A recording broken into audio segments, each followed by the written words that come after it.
อัปเดตฝนฟ้าภาคอีสาน 16 พฤษภาคม 2568เข้าไปรับชมรับฟังกันเลยค่ะ สำหรับมื้อนี้ฝนฟ้า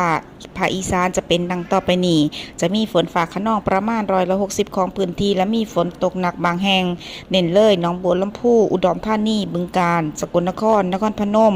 ชัยภูมิขอนแก่นมหาสารคามมุกดาหารโคราชและก็อุบลราชธานีจ้าอุณหภูมิต่ำสุด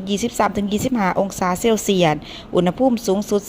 31-35 องศาเซลเซียส ลมตะวันออกเฉียงใต้ความเร็วร่วมอยู่ที่ 10-20 กิโลเมตรต่อชั่วโมงเข้ามาอัปเดตเรดาร์ฝนล่าสุดกันเลยจ้า เรดาร์ที่ 1 ตรวจพอกลุ่มฝนธรรมดากำลังอ่อนถึงปานกลาง ความแห้งเพิ่มขึ้น พื้นที่เพิ่มขึ้น ปกคลุมพื้นที่อำเภอศรีวิไลอำเภอเซกาอำเภอบึงโขงหลงจังหวัดบึงกาฬ สุวรรณคูหาหน้ากลางจังหวัดหนองบัวลำพูด้านซ้ายผู้เรือวังสะพุ่งผู้หลวงหนองหินผู้กระดึงจังหวัดเลยหน้าโทมจังหวัดนครพนม